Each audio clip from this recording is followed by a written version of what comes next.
I, 32M, am, or I guess was, engaged to Clara, 30F. We've been together for 5 years.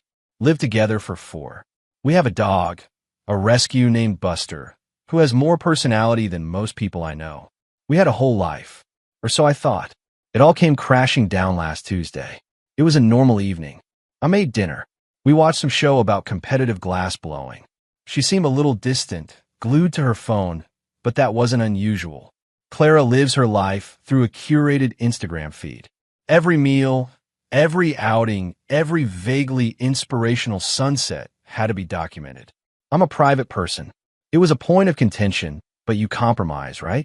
Around 11 p.m., I was getting ready for bed. She was still on the couch, thumb typing furiously. I kissed the top of her head and said I was turning in. She just grunted. I fell asleep to the sound of her faint, rhythmic tapping. I woke up around 2 a.m. to get some water. The living room light was still on. Claire was gone. A little prickle of unease went down my spine. I checked her bedroom. Empty. Her car keys were gone. Her work bag was gone. A suitcase from the top of the closet was gone. My heart started doing a frantic drum solo against my ribs. I grabbed my phone, fingers clumsy, to call her. That's when I saw the notification. Clara had posted to her Instagram story. It was a picture of her clinking a champagne flute with some guy I'd never seen before. He had his arms slung around her shoulder, a smug grin plastered on his face.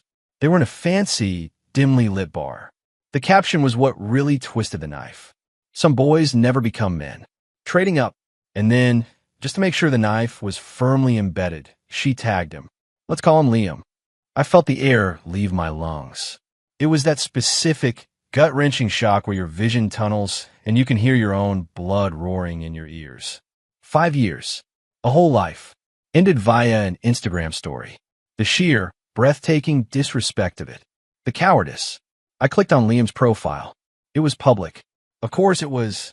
He looked like the kind of guy who thought owning a boat was a personality trait. Lots of pictures of him in branded polo shirts, holding fish he'd caught, smiling with a blindingly white set of veneers. And then I saw it. The third picture on his feed. A professional maternity shoot. A beautiful, beaming woman with her hands cradling a very pregnant belly. Liam was kissing her forehead. The caption read, "Can't wait to meet our little princess. My amazing wife, Sarah, is a champion. Hashtag family, hashtag blessed, hashtag girl dad." The photo was 3 weeks old. My first thought wasn't rage. It wasn't even sadness. It was a cold, quiet, surgical clarity. A thought so precise it felt like it had been handed to me from on high. This is a problem with a solution. I didn't call Clara. I didn't text her. I didn't smash a single thing. I went to our shared laptop and opened up our engagement photo gallery. The pictures were professionally done. We looked happy, blissful even. It was a lie, but it was a well-photographed one. I selected my favorite. It was a close-up of us, her showing off the ring, me kissing her temple. Her smile looked genuine. It was the one her mother had framed on her mantelpiece. I went back to Instagram. I found my own, rarely used, account. I posted the photo. The caption was simple. Congratulations. Then I tagged Clara, and I tagged Liam, and then, with a steady hand, I searched for his wife, Sarah. Her profile was public too. Lots of baby prep photos, a virtual nursery tour, a countdown to her due date. I tagged Sarah. I put my phone down on the kitchen counter, face up. I poured myself a large glass of water and sat down on the floor, my back against the cabinets. Buster padded over and rested his head on my knee, whining softly. It took less than a minute. First, my phone lit up. A notification from Clara. Then another. And another. A flurry of them. Then Liam's name popped up. Then it started buzzing with a call. Clara. I ignored it. Then Liam called. Ignored. Then across the silent apartment, I heard it. A faint buzzing. Clara's iPad, which she'd left on the coffee table. The screen lit up. A cascade of notifications. Instagram. Facebook. WhatsApp. Text messages. Her friends. My friends. Her family. My family. Everyone we knew. Seeing the post, seeing the tags, connecting the dots in real time. It was 2:30 a.m. on a Tuesday, and I had just calmly and very deliberately detonated 2 lives with a single, well-placed photo. I took a sip of water. It was just the beginning. Update 1. Thank you for the comments and DMs. I'm not sure what I was expecting, but the support has been grounding. A few people called the story fake. I wish it were. I wouldn't wish this particular brand of 2 a.m. clarity on anyone. The 24 hours after my post were a blur of digital noise. My phone went into airplane mode. Clara's iPad, however, I left on. It was a symphony of chaos. Group chats exploding. Friends demanding answers. Her mother calling repeatedly. Her name flashing on the screen with an increasingly frantic energy. The first real-world consequence happened at 7 a.m. A frantic banging on our apartment door. I looked through the peephole. It was Clara. She looked like she'd been dragged backward through a hedge. Mascara running, hair a mess. The chic, smug woman from the Instagram story was gone. In her place was a cornered animal. I didn't open the door. I know you're in there. Open the door, you psycho, she screamed. Her voice was shrill. I just stood there, watching her through the peephole. It was a strange, out-of-body experience. I wasn't angry. I felt detached, like a scientist observing a reaction. Her phone started ringing in her hand. She answered it, her back to my door. I couldn't hear the other side, but I could hear her. No, Mom, it's not what it looks like. I don't know why he would do that. He's being insane. No, Liam is just a friend. Yes, he's married, but it's complicated. Gaslighting. Deflection. The classic playbook. She eventually gave up and left. An hour later, the email started. The first was from Clara. A long, rambling tirade. I was a monster. A sociopath. How could I do this to her? I had ruined her life over a misunderstanding. The second email was from a lawyer. This I had not expected so quickly. It was a cease and desist. It was aggressive. It accused me of harassment, defamation, and intentional infliction of emotional distress. It demanded I take down the malicious post immediately. It was signed by a lawyer from a very expensive, very powerful firm. Liam's family, it turned out, had money. The kind of money that keeps lawyers on retainer for little problems like this. This is where things didn't go perfectly to plan. I had anticipated social fallout, not a legal broadside within 12 hours.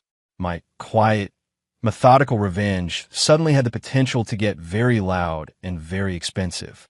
The letter was a scare tactic, a good one. For a moment, I felt a flicker of fear. They were trying to bully me into silence, to frame me as the aggressor.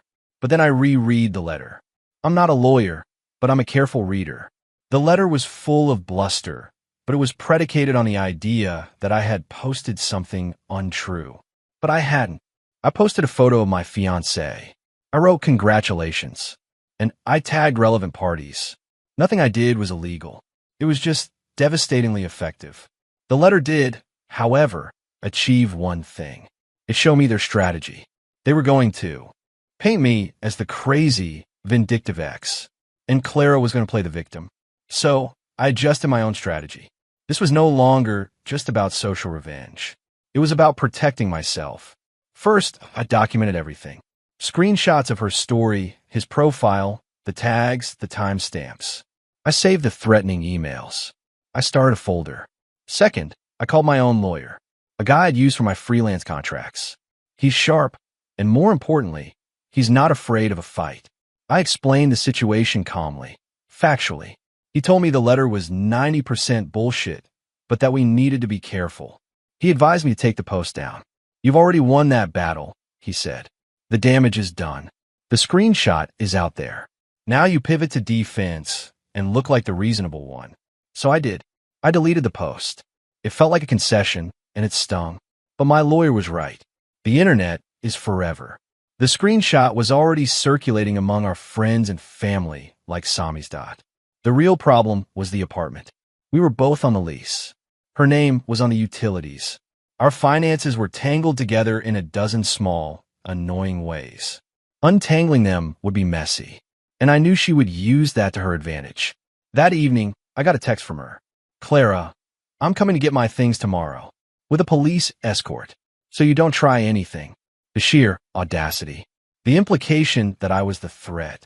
That's when the detachment cracked, just for a second, and a wave of pure, cold anger washed over me. Not the hot, screaming kind. The quiet, patient kind. I texted back a single word. Me? Okay. She wanted to play hardball. Fine. Let's play. I spent the rest of the night on the phone with my lawyer and combing through our lease agreement. And I found it. A beautiful, overlooked little clause. And I knew exactly how I was going to use it.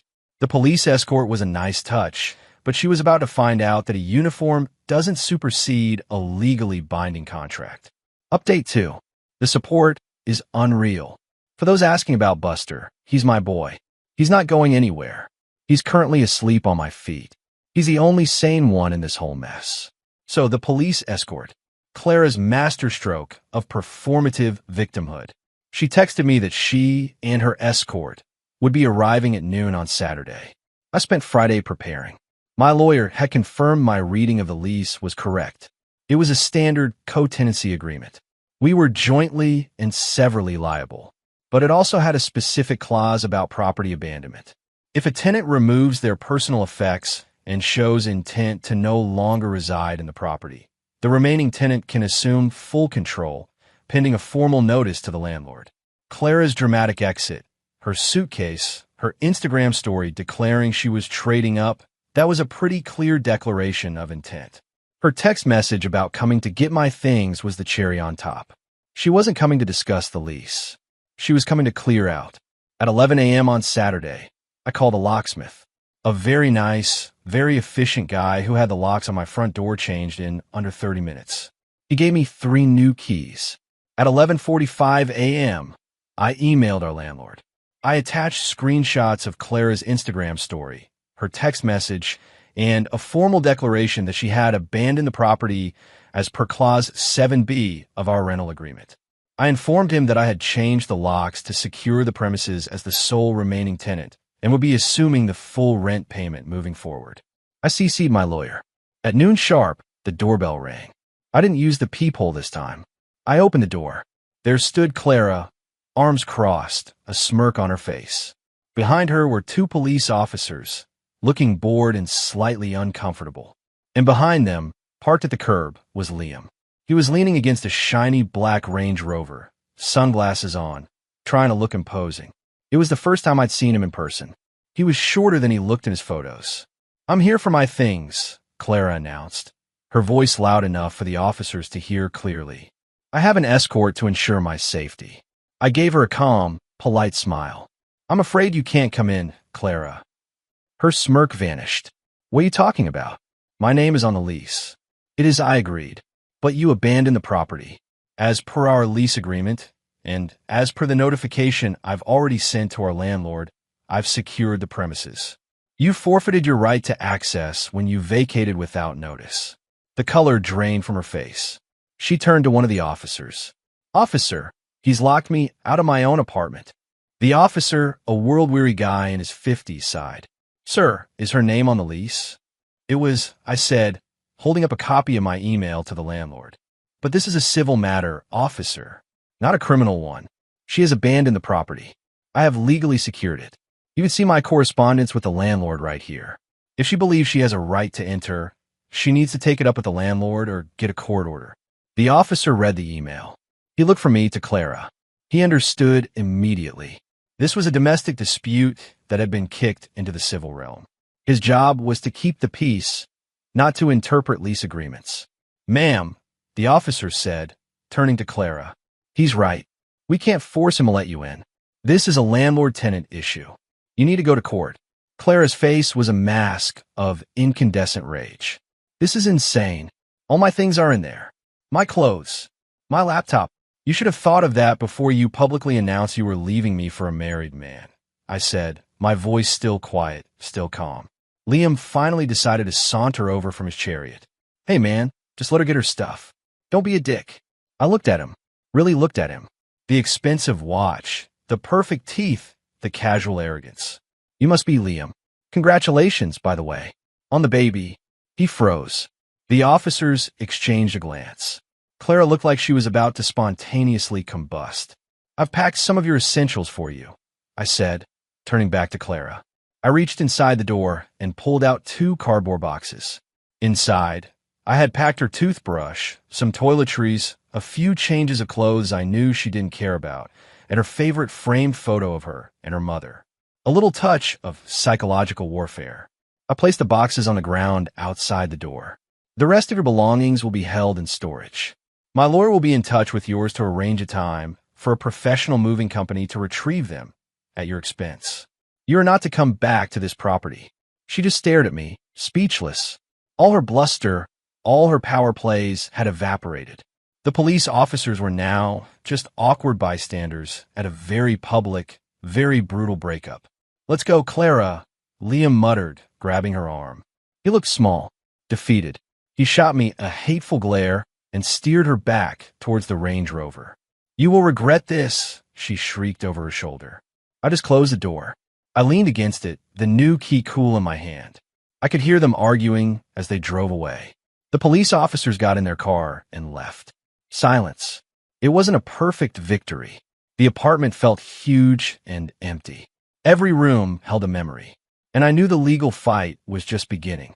This wasn't the end, but in that moment, standing in the quiet of my reclaimed home, I felt a flicker of something I hadn't felt in a long time. Peace. And then I started packing the rest of her things. Every last sequin top, every live, laugh, love sign, every bit of her life that had infested mine. It was time to clean house. Final update: the dog, the debt, and the deposition. It's in 6 months.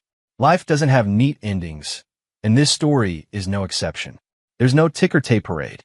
There's just the aftermath. Thank you again to everyone who followed along. Writing this out has been more therapeutic than I could have imagined. The legal battle was as ugly as I expected. Liam's family money meant they came at me hard. They tried to sue me for the value of Clara's belongings, claiming I had stolen them. They tried to get me evicted. They sent threatening letter after threatening letter. My lawyer, bless his cynical heart, handled it all. The turning point was the deposition.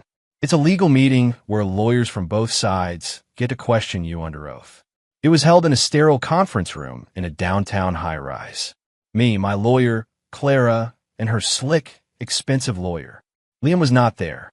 His own legal troubles, it seemed, were keeping him busy. Clara's lawyer tried to paint me as a monster. He brought up the Instagram post. "So, Mr. my last name, you admit you posted this photo with the express intent to cause my client and her associate public humiliation?" "No," I said calmly. "I posted a picture of my fiancée. I congratulated her on her new relationship, which she had just announced, and I tagged the people involved. I believe in transparency." He then moved on to her belongings. He produced an itemized list of things she claimed I was holding hostage. It was absurd. Designer handbags, expensive jewelry, even a Peloton bike. She was claiming I owed her tens of thousands of dollars. My lawyer leaned forward. "We have a U-Haul receipt, a storage unit contract, and a full video inventory of the items removed from the apartment, all dated the day after Ms. Clara's last name attempted to forcibly enter the premises. The items are available for her retrieval at any time, once she pays the outstanding balance for the moving and storage, as is her responsibility." Clara's lawyer's face tightened. He clearly hadn't been informed of this. But the real bomb dropped when my lawyer started his questioning of Clara. He was methodical. He was quiet. He walked her through the timeline of her affair. "My lawyer, Ms. Clara's last name. When did your relationship with Mr. Liam's last name begin?" "Clara, we were just friends." "My lawyer, is it your testimony that you took a friend on a weekend trip to Napa, paid for with a credit card you shared with my client, 2 months before you left him?" He produced a credit card statement. Clara's face went pale. He then brought up Sarah, Liam's wife. He had her public social media posts, the happy announcements, the due date. "My lawyer, were you aware that Mr. Liam's last name, wife, was 9 months pregnant when you began your public relationship with him?" "Clara, his marriage was over." "He told me so." "My lawyer, is that what he told his wife?" It was a bloodbath. Every lie, every deception, laid bare under the flat, fluorescent lighting of that conference room. She crumbled. By the end, she was just staring at the table, her hands trembling. Her lawyer called for a recess. They settled the next day. She dropped all claims to the items in storage, which I later sold, paid off the storage unit, and donated the rest to a women's shelter. She agreed to sign a form officially relinquishing all rights to the apartment. In return, I agreed not to countersue for the money she had spent on her affair using our joint accounts. I just wanted it to be over. As for Liam and Sarah, the last I heard, the divorce was brutal. Sarah, from what I can gather through the grapevine, is a force of nature. She used his public infidelity, my post, and Clara's own digital trail to her full advantage. He's paying through the nose. The girl dad is now a once-a-month supervised visit dad. The Range Rover is gone. His Instagram is now private. Clara and Liam are, shockingly, still together. Misery loves company, I suppose. I see her sometimes in public. She looks smaller. The confident, curated glow she always had is gone, replaced by a kind of brittle defensiveness. We don't make eye contact. And me? I'm okay. The ending isn't perfect. There are scars. I still have moments of raw anger, of deep sadness for the 5 years I lost. I have to consciously fight off a cynical voice in my head when I meet new people. Trust doesn't come easy anymore. The apartment is mine now. It's redecorated. Less gray and beige, more color. More of me. Buster is happy. He has the whole bed to himself most nights. A few weeks ago, I was at a dog park. Buster was chasing a ball, and a woman next to me on the bench laughed. "He's got a lot of energy," she said. We started talking. About dogs, about the neighborhood, about nothing. Her name is Anne. She has a goofy golden retriever and a warm, genuine smile. We're getting coffee next week. I'm not expecting anything. I'm not looking for a grand romance or a Hollywood ending. But for the first time in a long time, I feel a flicker of something I thought was gone for good. Hope. It's a quiet, logical kind of hope. The kind that comes after the storm has passed, and you're left standing in the wreckage, but you realize you're still standing. And you can start to rebuild.